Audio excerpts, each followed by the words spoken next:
Kalian bilang kalau perang Iran versus Israel dan Amerika ini adalah perang agama. Kalian harus tonton video ini sampai selesai. Yang pertama kita bahas hubungan Iran dan Israel sebelum tahun 1979. Iran adalah negara muslim kedua di dunia yang mengakui Israel sebagai negara yang berdaulat. Itu tahun 1950, dan yang pertama itu Turki. Bukan pengakuan penuh secara diplomatik ya guys, tapi pengakuan de facto yang sangat signifikan di tengah penolakan total dari semua negara Arab. Di balik layar hubungannya tuh jauh lebih dalam dari yang diakui publik.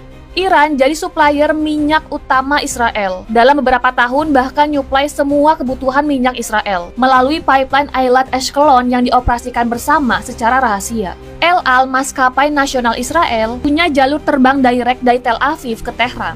Mossad, badan intelijennya Israel, bantu ngelatih Safak, polisi rahasia Muhammad Reza Shah Pahlavi. The National, media UAE yang sangat kredibel untuk perspektif Timur Tengah, nulis analisis penting guys. Hubungan ini jauh lebih kompleks dari narasi dulu mereka berteman. Reza Pahlavi gak pernah ngebuka hubungan diplomatik penuh sama Israel. Reza Pahlavi ini tuh masih menunjukkan kalau dia pro-Palestina. Dia tuh bilang, kami baru akan mengakui hubungan resmi sama Israel kalau Israel mundur dari wilayah pendudukan.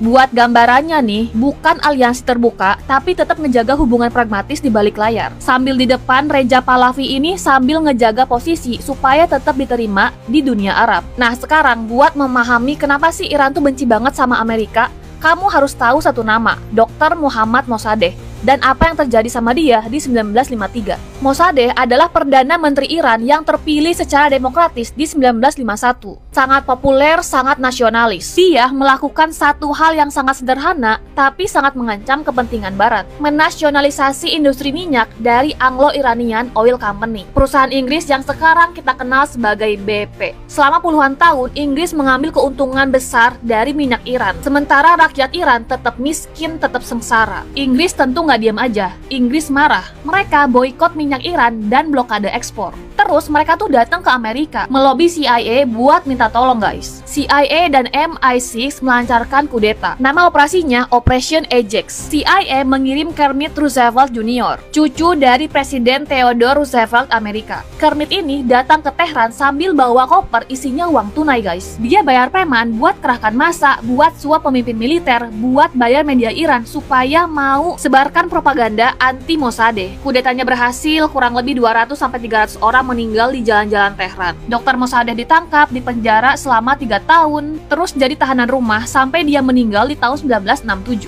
Nah, Reza Pahlavi yang sempat kabur ke Roma pas Mossadegh ini populer, dibalikin lagi guys ke Tehran dan berkuasa sebagai monarki absolut yang bergantung penuh sama Amerika. Ini tuh bukan opini, bukan juga teori konspirasi. Ini tuh fakta yang dikonfirmasi sama CIA-nya sendiri dalam dokumen yang mereka rilis sendiri di tahun 2013. Operasinya dilakukan under CIA direction. Setelah 1953, Reza Pahlavi ini tuh berkuasa penuh atas backingan Amerika dan Inggris. Dan di era ini penuh kontradiksi yang sangat nyata. Tapi ada sisi terangnya guys. Di tahun 1963, Reza Pahlavi ini tuh melancarkan White Revolution, program modernisasi besar-besaran. Perempuan dapat hak pilih, pendidikan diperluas ke semua negeri. Iran juga kirim ribuan mahasiswa buat belajar ke Amerika dan Eropa. Tehran di akhir 1970-an adalah kota modern yang punya gedung pencakar langit, ada kehidupan modern di sana, ada juga universitas. Tapi sisi gelapnya juga ada. Safak, polisi rahasia Reza Pahlavi yang dilatih oleh CIA dan Mossad, terkenal brutal. Penangkapan tanpa proses hukum, penyiksaan, dan pembungkaman semua oposisi. Amnesty International pada tahun 1970-an menyebut Iran sebagai salah satu negara dengan catatan hak asasi manusia terburuk di dunia. Nggak ada kebebasan politik dan semua oposisi dilarang.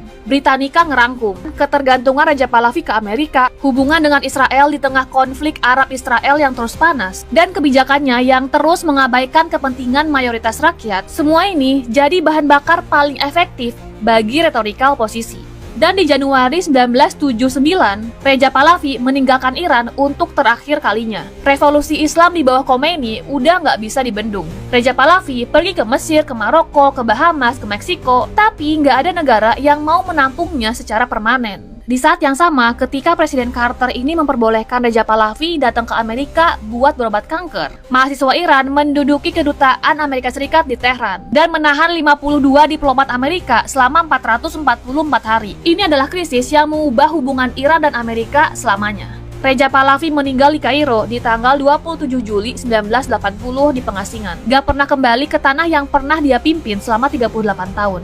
Ironis ya, orang yang paling banyak bergantung sama Amerika meninggal ditolak dan sendirian di negeri orang. Kesimpulannya, revolusi 1979 itu bukan cuma soal agama. Itu adalah ledakan dari puluhan tahun akumulasi kemarahan atas kudeta CIA 1953 yang menghancurkan demokrasi Mossadegh, atas Shafak yang represif dengan backingan Amerika, atas Reja Pahlavi yang terlalu dekat sama Amerika dan Israel, dan atas modernisasi yang menguntungkan elit tanpa menyentuh mayoritas rakyat. Khomeini berhasil menyatukan semua kelompok, komunis, nasionalis, Islamis, kaum menengah, kaum miskin, di bawah narasi dengan hanya menolak Israel dan Amerika secara total. Iran bisa mendapatkan kembali kedaulatannya. Dan ini yang ngebuat konflik yang lagi terjadi sekarang begitu dalam akarnya.